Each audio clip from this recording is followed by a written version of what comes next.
여러분의 앞에 이렇게 성경책을 들고 있습니다. 그런데 우리가 누구나 다 성경책을 읽고 볼 수 있지만 모든 사람에게 이 성경책이 하나님 말씀으로 읽히거나 보여지는 것은 아닙니다.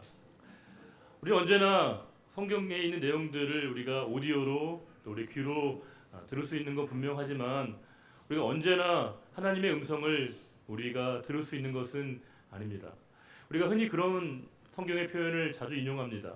들을 귀 있는 자는 들을지어다. 우리 가운데 귀가 없는 분이 얼마나 있습니까? 우리가 생물학적인 기능을 하는 귀가 없는 분은 그렇게 많지 않을 겁니다. 그런데 우리에게 들을 귀 있는 자는 들을지어다, 이 말씀이 우리가 들려질 수 있다는 겁니다. 들려지게 하실 때만이 하나님 말씀이 우리에게 들려진다라고 하는 의미를 담고 있습니다. 우리가 보고 있고 읽고 있는 이 성경책은 유사 이래로 가장 많이 팔리고 많이 번역된 베스트셀러입니다. 지금까지도 가장 많이 팔렸고요. 앞으로도 그럴 것이고요. 수많은 언어로 번역되고 있습니다. 가장 모든 사람들이 대중적으로 읽고 있고 알고 있는 책이 바로 이 성경책입니다. 그런데 뜻밖에도 가장 많이 오해와 가장 많이 질투와 가장 많은 외면을 받고 있는 책 또한 성경책이라는 것입니다. 제 고등학교 때 우리 국사 선생님께서요, 좀 노골적으로 이 교회에 대해서, 기독교에 대해서 반감을 가지고 계신 분이 계셨습니다. 이해할 수 있죠. 강의하다 보면 되게 이제 좀 이렇게 좀 무시하는 표현 우리가 이해할 수 있는데, 가장 저에게 힘들었던 건 뭐냐면 이 성경책을 희화해서 표현하실 때 참 이게 참 참기가 어려웠습니다.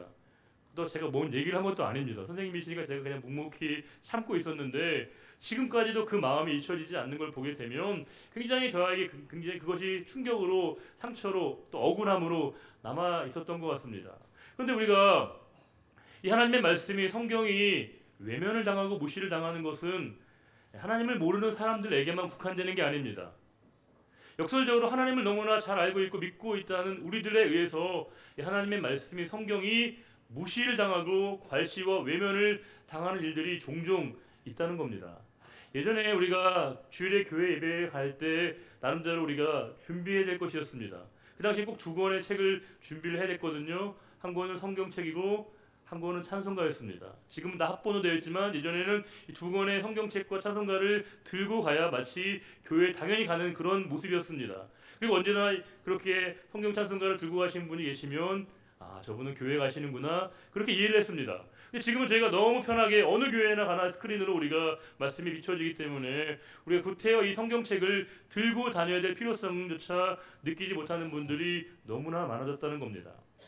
우리가 원하면 언제나 우리는 24시간 설교 방송을 들을 수 있습니다. 마음만 먹으면 오디오든지 비디오든지 얼마든지 우리가 성경책을 보고 하나님 말씀을 들을 수 있는 많은 채널이 우리들에게 열려 있다는 겁니다. 과연 그러면 우리가 얼만큼 더 하나님 말씀을 더 진지하고 더 우리가 사랑하게 되었고 알아가고 있는가라는 것입니다. 우리가 하나님 말씀을 읽고 묵상하고 듣는다는 것은 하나님 말씀 앞에 우리가 정직하게 서는 것이거든요. 우리는 내가 듣고 내가 원하는 말씀을 추임받기 위해서, 확인받기 위해서 성경을 보는 게 아니라는 겁니다. 오히려 때론 내 내면을 깊이 들여다보게 하시고 알게 하시고 깨닫게 하심으로 말미암아 내 생각과 내 방향과는 전혀 다른 말씀을 주시지만 하나님의 말씀이기에 우리가 그것을 받아들이게 하시는 그 용기를 갖는 것, 그것이 하나님 말씀을 대하고 접하는 우리의 바른 태도라고 하는 것입니다. 그런데 우리가 어느 순간부터 종교개혁의 최대 이 신학적인 공헌이 하나님 말씀, 성경에 대한 보편적 접근인데, 이 하나님 말씀에 대한 보편적 접근이 우리들로 인해서 오용되기 시작했습니다. 우리가 하나님의 말씀을 자의적으로 해석하기 시작했고요, 신비주의적으로 우리가 하나님 말씀을 해석할 때가 많다는 겁니다. 가장 경계해야 될 것은 우리가 하나님 말씀을 주관적으로 자의적으로 해석하는 것입니다. 내가 원하고 내가 바라는 말씀을 성경책을 통해서 우리가 확인받고 추임받기 위해서 우리가 성경을 보아서는 안 된다는 겁니다. 신비주의적인 해석과 기계적인 해석을 통해서 마치 성경에서 어떤 성공의 원리를 찾고 추론하기 위해서 우리가 성경을 보는 것도 바른 태도는 아닙니다. 우리 오직 그 말씀 앞에 정직하고 진실되게 우리에게 말씀하시는 그분의 말씀 앞에 서는 진정한 신앙의 용기가 필요한 지점이 바로 성경인데, 아쉽게도 우리 그리스도인들에 의해서, 그 누구보다 하나님을 잘 알고 있고 믿고 있다는 우리들에 의해서 하나님의 말씀이 오용되고 오독되는 경우들이 너무 많다는 겁니다. 안타깝게도 그 가장 중심에 타겟이 되고 있는 책이 바로 요한계시록입니다. 우리는 마치 요한계시록의 내용들을 몰라도 되는 것처럼 서로 간에 양해하는 부분이 있습니다. 성경이 총 몇 권입니까? 어려운 건 아니잖아요. 성경이 총 몇 권이에요? 3, 9, 27, 66권이죠. 정말 여러분 신구약 성경 66권 맞습니까? 어떤 분에게는 마치 평생 요한계시록 말씀 묵상하지 않고 주님 부르시는 그날에 간다면 과연 그분에게 성경은 66권일 수 있을까라는 겁니다. 혹여 또 우리가 말씀을 본다 하더라도 저도 이제 여러 채널을 통해서 요한계시록을 강의하고 설교하시는 분들의 설교를 듣다 보면 강의를 듣다 보면 좀 위험 수위를 넘는 경우들이 많습니다. 왜냐하면 요한계시록의 말씀은 참 모호한 내용이 많아서 그 말씀을 굉장히 자기적으로 주관적으로 해석하다 보면 그 말씀의 본질을 놓치게 될 수 있는 가능성이 너무나 많은 책이 바로 요한계시록이라고 하는 겁니다. 속기 쉽고요, 속이기 쉬운 책이 바로 요한계시록입니다. 저는 요한계시록을 대할 때 우리에게 두 가지 자세가 필요합니다. 그것은 요한계시록은 다소 우리가 모호하고 애매한 표현이 있긴 하지만 그 상징과 암호에 대한 우리가 신약적인 기여와 교회사적인 그 해석의 전통을 우리가 존중하면서 그 말씀에 대한 오늘의 해석을 우리가 두 가지로 다 겸비해야 됩니다. 스스로 우리가 주관적으로 마치 점치는 듯이 요한계시록을 보아서는 안 되고요. 이 말씀에 대한 보편적인 이해의 토대하에서 우리가 이 말씀을 보아야 한다는 겁니다. 우리가 요한계시록이 다소 낯설게 여겨지는 이유는 그 표현그 자체가 갖고 있는 이 문학적인 특징이 있습니다. 우리가 흔히 묵시란 말과 계시란 말을 좀 이해를 하셔야 되거든요. 묵시든지 계시든지 두 가지 이 언어의 공통적인 특징은 뭐냐면요, 엄혹한 외부적인 현실이었습니다. 외부로부터의 박해자의 그 가혹한 그 핍박이 너무 강하다 보니까 말씀을 전할 때 가능하면 이 말씀이 들켜지지 않기 위해서 그 문화권에 있는 사람들에게 통용되어지는 언어의 화법을 쓸 수밖에 없었다는 겁니다. 쉽게 얘기하면요, 그 문화에 해당되어지는 사람들에게 통용되어지는 코드가 있었다는 거죠. 쉽게 얘기하면요, 그 코드를 이해하지 못하는 사람에게 되게 낯설지만 그 문화를 이해하고 알고 있는 사람들에게는 너무나 친근한 말씀이라는 겁니다. 예를 들면 요즘 아이들 대화할 때 여러분 이해가 되세요? 전 잘 모르겠어요. 도대체 무슨 말인지를 이해하지 못하는 줄임말과 표현법이 너무 많거든요. 그들이 쓰는 용어죠. 꼭 그들에게만 해당되는 게 아니에요. 우리들에게도 우리들만이 쓰는 묘한 우리들의 신앙적인 언어들이 있습니다. 교회 처음 나온 분들이 되게 낯설어하는 게 이 언어거든요. 이 언어. 예컨대 뭐 은혜와 자비, 긍휼, 헤세드, 아가페 이런 말들을 우리는 종종 다 사용하는데 이 언어에 익숙하지 않은 사람에게는 되게 낯설거든요. 어렵습니다. 그러나 우리는 이 문화권 안에 이미 있기 때문에 이 내용이 충분히 우리가 숙지가 되고 이해되는 것입니다. 요한계시록이 어렵게 여겨지는 이유는 뭐냐? 그 표현 그 자체가 다소 은어적인, 은어라고 하는 게 슬랭이라고 하는 표현, 속어라는 표현이 아니라 그 문화권에 있지 않은 사람에게는 어색하고 낯설고 이해하기 어렵지만 그 문화권에 들어가면 그 말씀이 그 말씀이다라고 하는 이해를 가질 수 있다는 겁니다. 그런데 이 묵시란 말과 계시란 말에 엄연한 차이가 있습니다. 묵시란 말은 뭐냐면요, 여러분들이 그 언어에서 느끼는 체감처럼 감춰져 있는 겁니다. 내밀한 겁니다. 그러니까 가능하면 이것은 널리 확장을 시키기 위해서 기록된 말씀이 아니라 가능하면 그 문화권에 있는 그 공동체 안에 있는 사람들에게 그들에게 통용되어지는 특히 제한된 사람들에게 쓰여져 있는 내용이 바로 묵시입니다. 그러나 계시는 뭐예요? 계시는 뭡니까 여러분? 영어로 리빌입니다. 리빌레이션입니다. 알려지는 데 목적이 있는 겁니다. 드러나게 하는 거예요. 요한계시록은 숨기고 감추고 제한된 소수의 사람들에게 독점적 해석권이 있는 게 아닙니다. 보편적인 해석에 따라서 누구나 이 말씀을 알아야 되고 경험해야 되고요, 누려야 될 중요한 말씀이 바로 이 요한계시록의 핵심이라고 하는 겁니다. 이 요한계시록을 이해할 때 우리가 가장 중요한 게 시대적인 정황을 이해하셔야 됩니다. 요한계시록의 가장 중요한 것은 뭐냐면 시대적인 상황입니다. 요한계시록이 기록했던 사도 요한의 당시는 뭐냐면요, 도미시안이라고 하는 로마의 황제가 다스리고 있던 시대였습니다. 이 도미시안의 별명이 있어요. 부활한 네로, 환생한 네로, 재생한 네로라고 하는 별명이 붙었습니다. 어떤 의미일까요? 여러분에게 네로를 하면 어떤 의미가 떠올라요? 검은 고양이 말고요. 그 로마 황제의 네로요. 네로 어떻습니까? 가장 교회를, 성도를 탄압했던 그 황제가 바로 네로이거든요. 근데 그 네로의 부활, 네로의 환생, 네로의 재생이다라고 하는 건 이 도미시안이 어떤 황제일지 성도들에게 느껴지는 거죠. 그만큼 교회에 대한 핍박과 시련이 너무나 강했습니다. 그래서 그 핍박과 시련에 있는 그 역사의 한복판에서 그 엄청난 이 믿음을 지키고 있는 성도들에게 주시는 하나님의 위로의 메시지가 바로 요한계시록의 핵심입니다. 요한계시록의 한 메시지를 하나로 얘기하면요, 위로입니다. 성도에게 향한 위로입니다. 우리가 신구약에 있는 모든 말씀이 우리에게 다 위로와 소망과 용기가 되기는 하지만 진짜 힘든 분들에게 가장 위로가 되는 적합한 말씀이 바로 요한계시록입니다. 그 내용을 알고 나면요, 얼마나 우리를 향하신 하나님의 위로가 놀라운 것인가를 확인할 수 있는 내용이 바로 요한계시록입니다. 그 요한이 오늘 이 반모섬에서 기록한 말씀이 요한계시록 내용인데 1장 4절 아까 있는 본문에 이렇게 얘기하고 있습니다. 요한은 아시아에 있는 7 교회에 편지하노니, 여기서 요한은 사도 요한이고요. 아시아라고 하는 것은 지금의 아시아기보다는 터키 지역을, 소아시아를 얘기하는데 거기에 있는 7 교회에게, 7 교회는 어디입니까?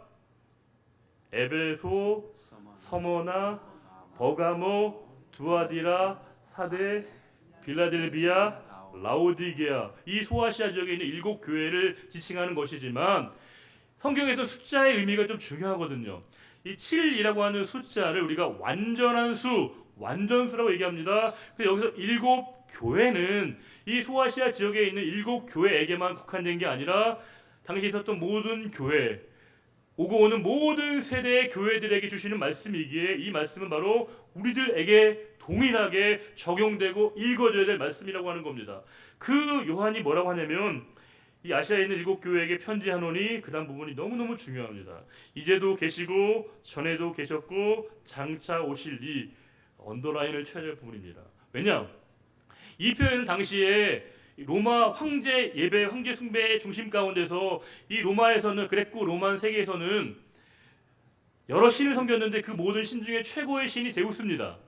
그런데 그 제우스신에 대한 숭령, 독솔로지라고 하는 최고의 찬사가 뭐가 있냐면 제우스는 있었고 지금 있고 앞으로 있을 것이다.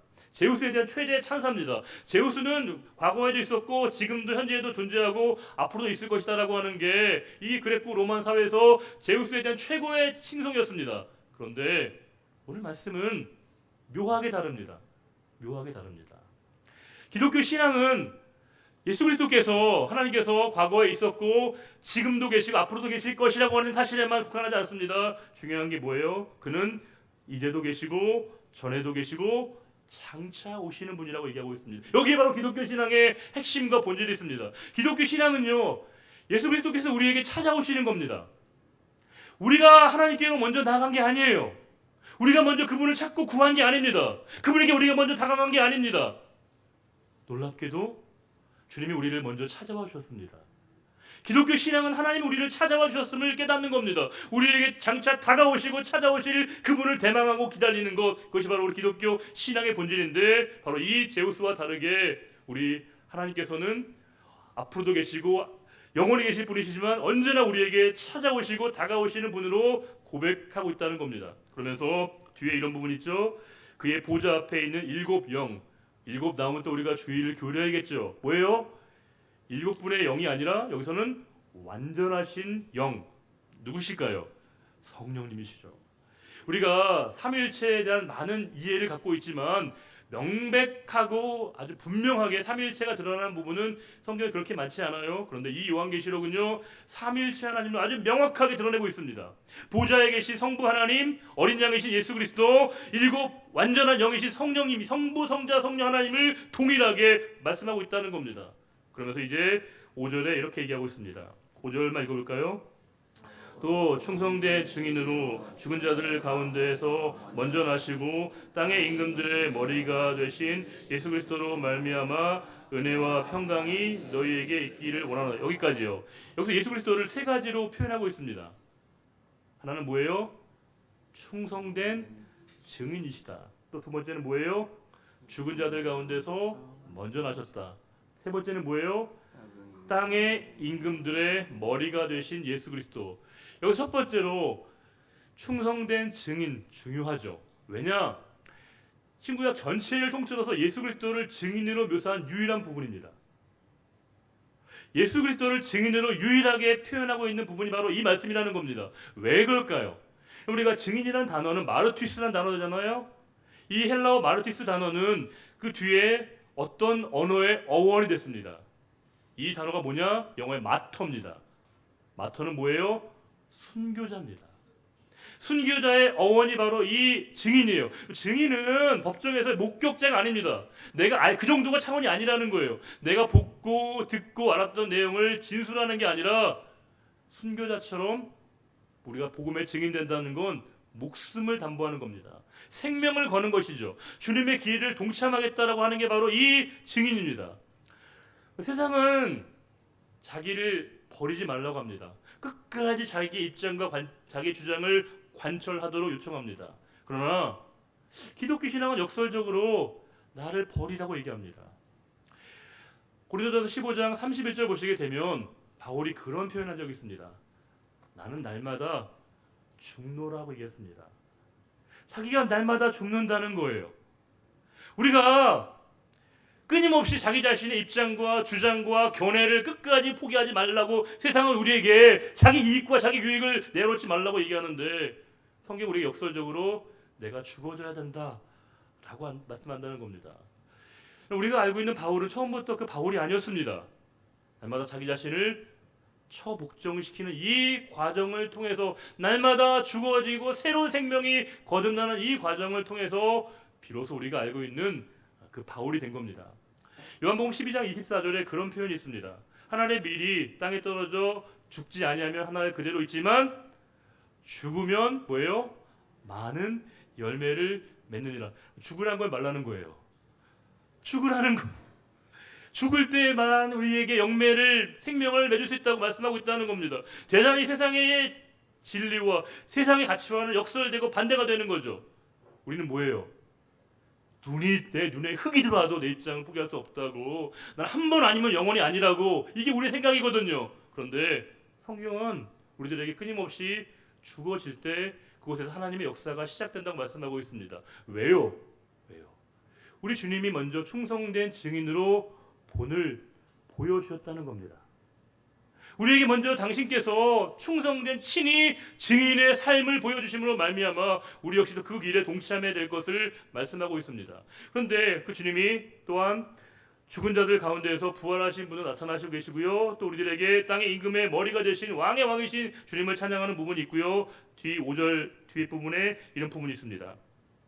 우리를 사랑하사 그의 피로 우리 죄에서 우리를 해방하시고, 주님이 십자가에 달리셨을 때 그 이유를 설명하고 있다는 거예요. 뭡니까? 우리를 사랑하셨기 때문이라는 겁니다. 이게 말이 안 되는 거예요. 왜요? 저와 여러분이 사랑받을 만한 이유가 없거든요. 아무리 곰곰이 우리가 생각을 해봐도 우리가 주님의 그 십자가에 달리실 만큼의 우리가 이 과분한 사랑을 받을 만한 이유가 없어요. 그런데 그냥 일방적으로 사랑하셨다는 겁니다. 얼마나 우리를 사랑하셨는가를 보여주실 때 십자가에 달려서 친히 죽으심으로 말미암아 이 보혈의 공로를 우리에게 대속해 주셨다는 겁니다. 그래서 우리가 자유함을 입는 겁니다. 죄로부터 우리가 속박으로부터 우리가 자유함을 입게 된 이 구원을 주님이 우리에게 주셨다는 겁니다. 도대체 우리가 뭐라고? 우리가 누구라고 이렇게 사랑을 받을 수 있습니까? 그냥 하나님께서 우리들에게 일방적으로 사랑해 주셨고 우리에게 그 사랑의 결과로 십자가에 달려서 죽으심으로 말미암아 우리들에게 참된 자유를 허락하셨고 우리를 해방시키셨다고 말씀을 주고 있습니다. 그러면서 이제 6절에 그의 아버지 하나님을 위하여 우리를 나라와 제사장으로 삼으신, 나라는 하나님의 나라겠죠. 우리를 하나님의 나라의 백성으로 삼아주신 거예요. 제사장은 특권을 얘기하는 게 아닙니다. 특권적 지위라기보다는 매개자이고 중보자이죠.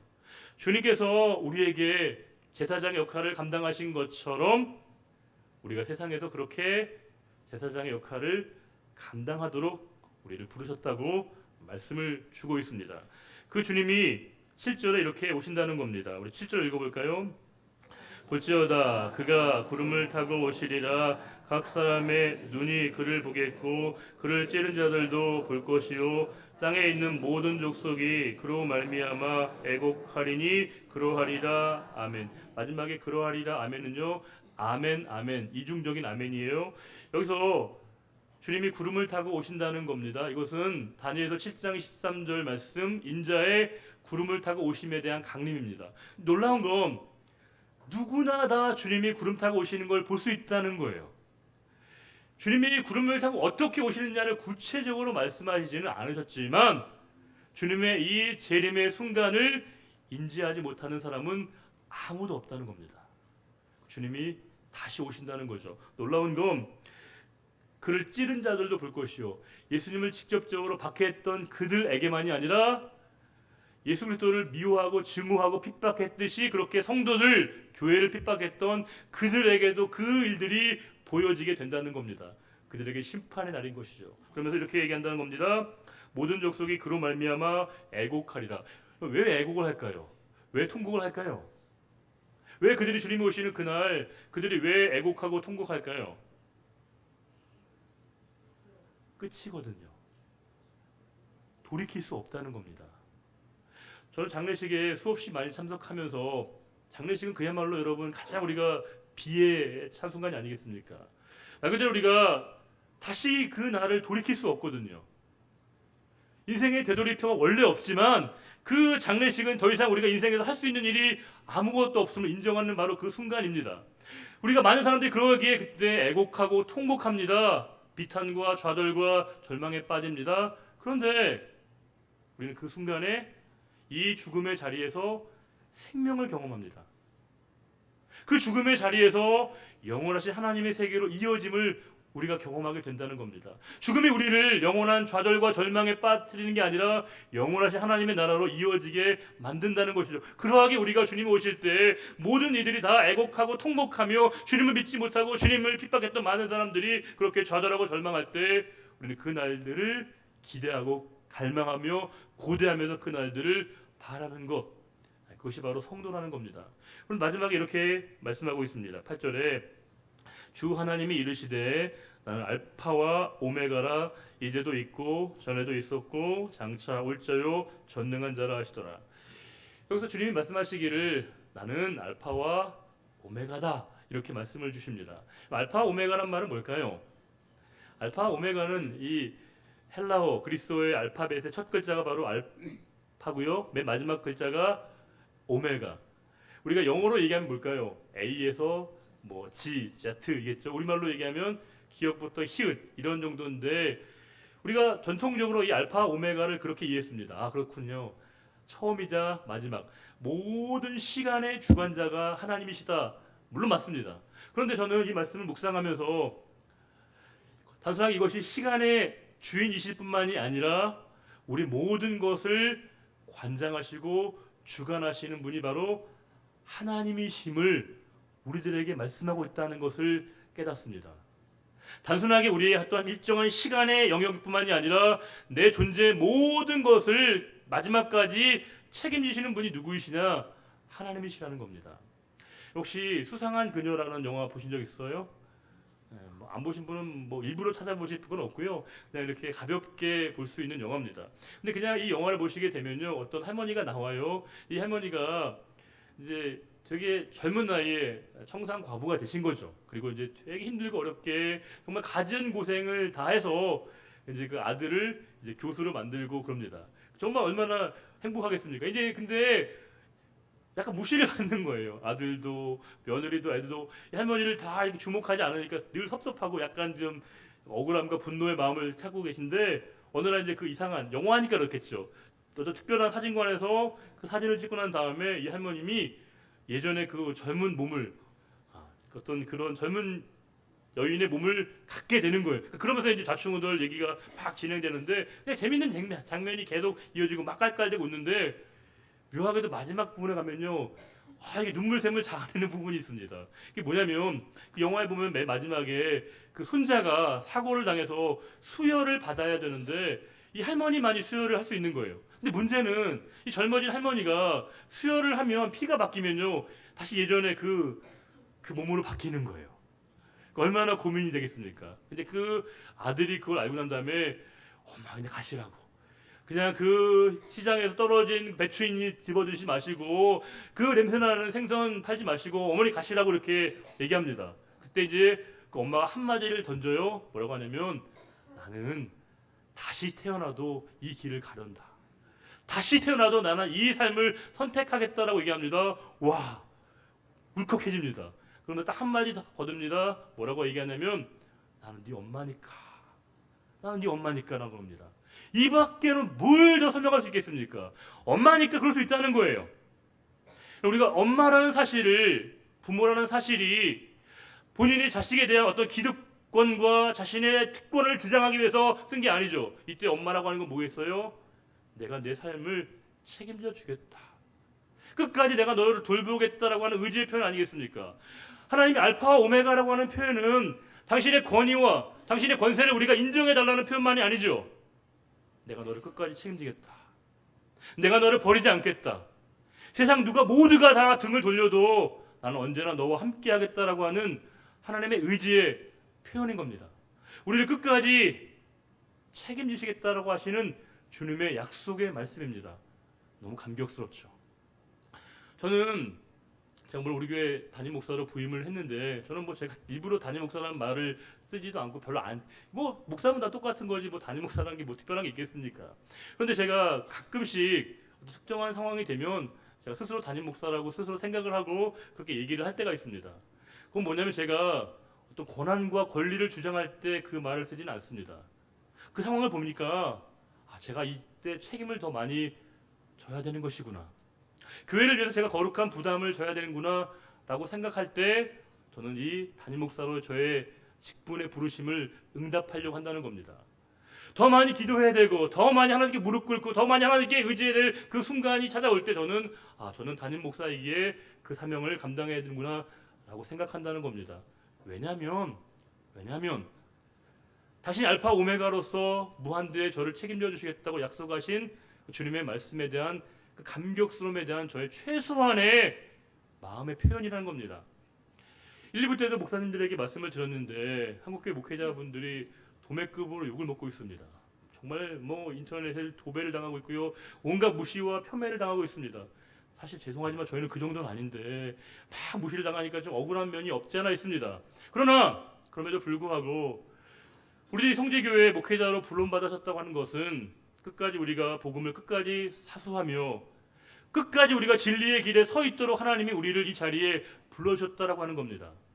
다수의 모든 사람들의 그 침묵에 우리가 똑같이 동조하면서 비겁해지는 게 아니라 우리라도 끝까지 말씀을 수호하고 하나님의 교회를 건강하게 하는데 우리 교회가 영원한 주님이 주인 되시는 그 일들 가운데 우리가 쓰임받도록 우리를 부르셨음을 인식하는 것, 그것이야말로 하나님께서 우리를 알파 오메가로 불러주신 그 하나님의 부르심에 대한 우리의 응답이라고 하는 겁니다. 장로님들은 어떻습니까? 일각에서는 여러 교회에서는 장로님들이 죄송하지만요 명예가 된다는 겁니다. 벼슬을 여긴다는 분이 있다는 겁니다. 마치 그것을 권력처럼 여기는 분들 있다는 겁니다. 그러나 우리 성지교회 장로님들은 장로의 직분이 그 누구보다도 먼저 섬김에 앞장서셔야 되고요. 그 모든 성도님들보다 먼저 예배와 섬김의 본을 보여주실 때 우리 장로님들 통해서 우리가 영적으로 온전히 세워져 가는 거 아니겠습니까? 권사님들에게 드리고 싶은 말씀이 있습니다. 일각에서는 그런다는 거예요. 시어머님과 권사님이면 고민해보라는 겁니다. 시어머니가 아무교회 권사님이면 결혼을 진행하지 말라는 얘기까지 들려요. 권사회가 가장 막강한 힘을 갖고 있다는 겁니다. 권사회가 가장 소리가 크다는 겁니다. 그러나 우리 성지교회 권사님들은 그 말 그대로 교인들의 아픔을 보듬어주며 기도의 어머니로 우리를 세워주신 거 아니겠습니까? 누군가의 눈물을 닦아주며 누군가의 아픔과 상처를 치유하는데 하나님이 우리 성지교회 권사로 불러주신 것이고요. 그것이야말로 우리를 알파 오메가의 사랑으로 품어주신 그 하나님에게 만분의 일이나마 우리가 갚을 수 있는 우리의 마음의 표시라는 겁니다. 안수집사님들에게 여쭙고 싶습니다. 안수집사라는 그 직분이 장로가 되기 위한 하나의 가교입니까? 중간 단계인 겁니까? 장로님과 서리집사님 사이에 중간에 있는 게 바로 이 안수집사님이라는 겁니다. 아니죠. 여러분들은 중간에 계신 게 아닙니다. 말 그대로 핵심의 중심의 뼈대와 같이 이 기둥과 같이 허리 역할을 감당해 주셔야 됩니다. 어떤 조직이든지 이 허리가 든든하고 온전하게 세워지게 될 때 그 조직이 온전하게 되는 거 아니겠습니까? 우리 안수집사님들은요 중심에 있는 것이고요. 그 중심의 역할을 온전히 감당하실 때만이 우리 교회가 온전하게 세워져 가는 것입니다. 서리집사님 어떻습니까? 서리집사님들에게 드리고 싶은 말씀이 있습니다. 여러분들 그렇게 얘기하실지 몰라요. 아무나 다 소리 집사 된다고, 요즘에 집사가 잡사라고, 그런 비아냥거림을 우리가 들을 수 있습니다. 그러나 서리 집사는 재직이십니다. 그리고 일곱 교회 일곱 분의 집사님들이 온전히 역할을 감당해 주실 때 하나님의 교회가 온전하게 세워져 갔다는 겁니다. 성도님들 어떠십니까? 난 직분도 없다고, 나는 불러주는 직분도 없다고, 우리 목사님 내가 왔는지 안 갔는지 잘 모른다고, 내가 옆에 왔는지 안 갔는지 아무도 신경 쓰지 않는다고 생각하는 분이 계실지도 모르겠습니다. 그러나 우리가 장로와 목사와 권사와 안수집사이기 이전에 우리 모두는 다 성도라는 겁니다. 이 직분은 하나님이 우리에게 직접 불러주신 겁니다. 성도로 우리를 여겨주신 겁니다. 성도 한 분 한 분이 온전하게 자신에게 맡겨진 일들을 성실하게 은혜롭게 잘 감당하게 될 때 우리 교회가 영원하신 주님이 우리를 부르시는 그 자리 가운데 온전하게 세워져 갈 수 있다는 겁니다. 저는 이 아름다운 일들이 우리에게 가능해질 수 있는 단 한 가지 이유가 있다면 오늘 말씀 그대로 난 알파 오메가라고, 끝까지 너를 책임지겠다고, 끝까지 너를 붙들어 주겠다고, 끝까지 이 교회를 하나님이 책임지시겠다는 그 약속의 말씀을 믿고 확신하면서 그 감격스러움에 겨워서 우리가 무엇을 해야 될 것인가를 고민하는 지점이 이 예배로 우리를 불러주신 하나님의 부르심의 이유라고 하는 겁니다. 오늘 말씀 우리 1장 8절 말씀을 다시 한번 읽고 우리를 향하신 하나님의 음성을 다시 한번 귀 기울여 듣는 시간이 되기를 바랍니다. 1장 8절입니다. 주 하나님이 이르시되 나는 알파와 오메가라, 이제도 있고 전에도 있었고 장차 올 자요 전능한 자라 하시더라. 아멘. 주님, 다시 오실 주님을 기대하고 갈망하고 고대합니다. 나는 알파 오메가라고 말씀하신 주님, 주님이 우리의 삶의 시간의 주인이실 뿐만이 아니라 모든 것을 관장하시고 주관하시는 분이 우리의 삶의 영원한 주님이심을 고백합니다.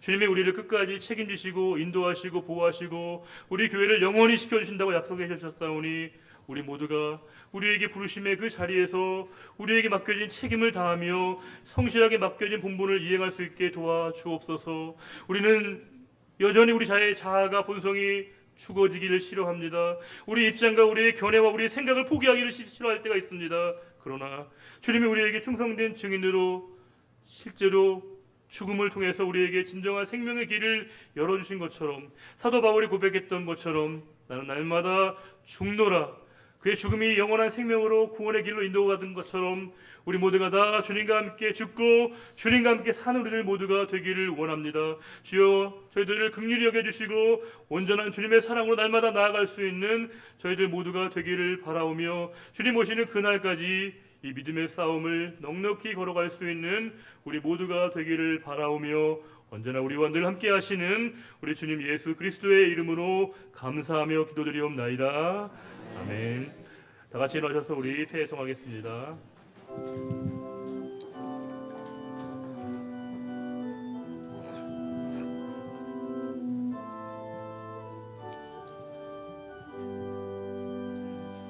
주 하나님 그 선하심 찬양해, 놀라운 주 행적 찬양해, 주님의 사랑이 가득 넘친 교회, 주 사랑 이제 전파하려네. 우리에게 주어진 소명대로 우리 사랑 널리 전하자. 주 비춰주시는 그 빛을 따라서 어디든지 주와 가리라. 주와 함께 가리라. 악을 골짝도 주의 복음 들고 가리라. 주와 함께 가리라. 주님 주신 믿음으로 어디든 가리라. 주의 약속 믿으며 순종하며 가리라. 주와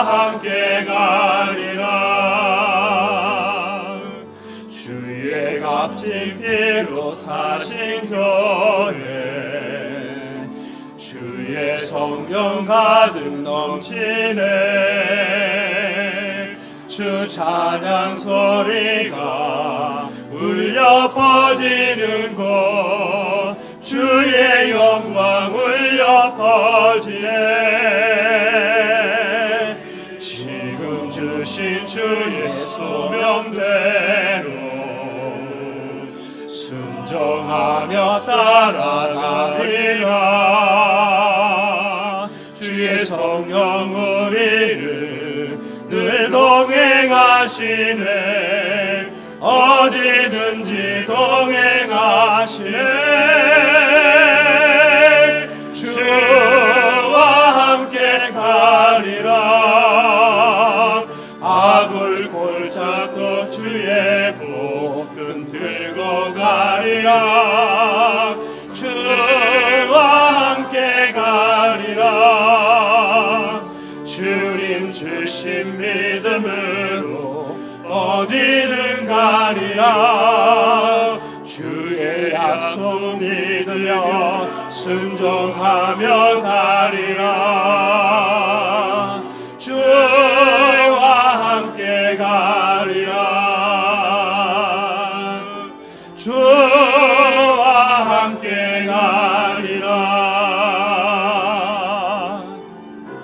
주와 함께 가리라